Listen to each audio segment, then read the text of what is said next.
नाव आलं पाहिजे, ते प्रेमानं आलं पाहिजे आणि ते स्वरात आलं पाहिजे.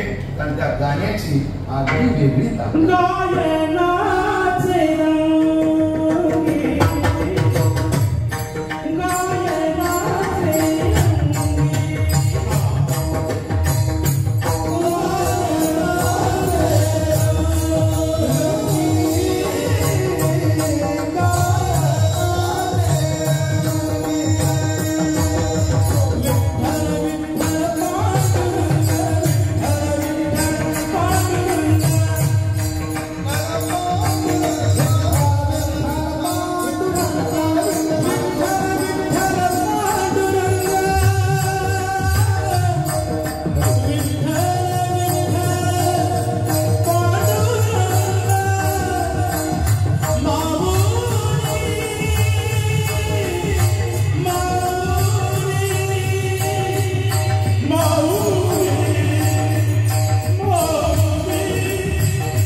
ते जर ताला स्वरात आलं त्या गायनाची अद्भुत शक्ती आहे.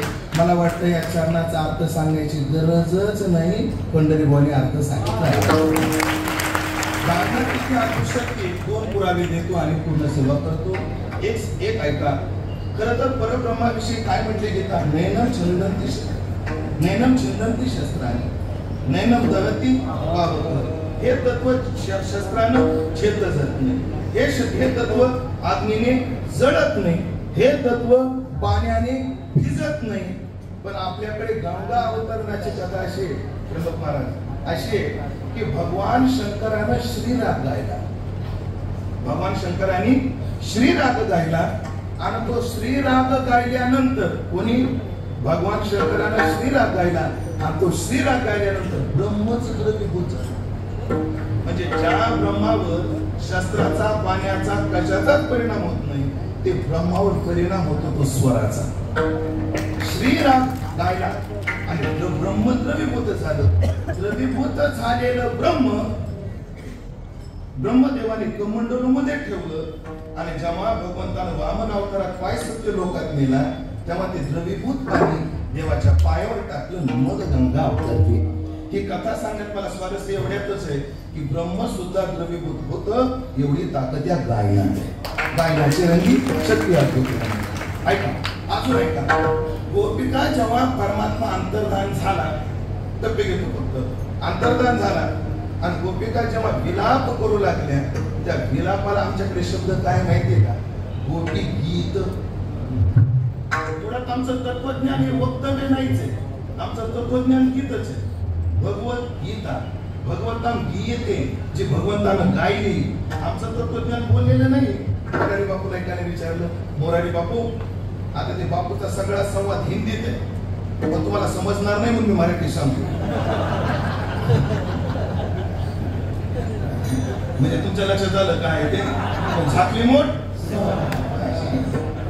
अरे बापू ते पोट वाक्य बरं. एक मोरारी बापूला प्रश्न विचारलाय त्यांनी, अहो तुम्ही खूपच गाता आणि आपलं नाही, तुम्ही कथा करताना फारच गाता, कथेला न्याय मिळत नाही. चिठ्ठी आहे. बापू म्हणजे तुमचा गैरसमज आहे.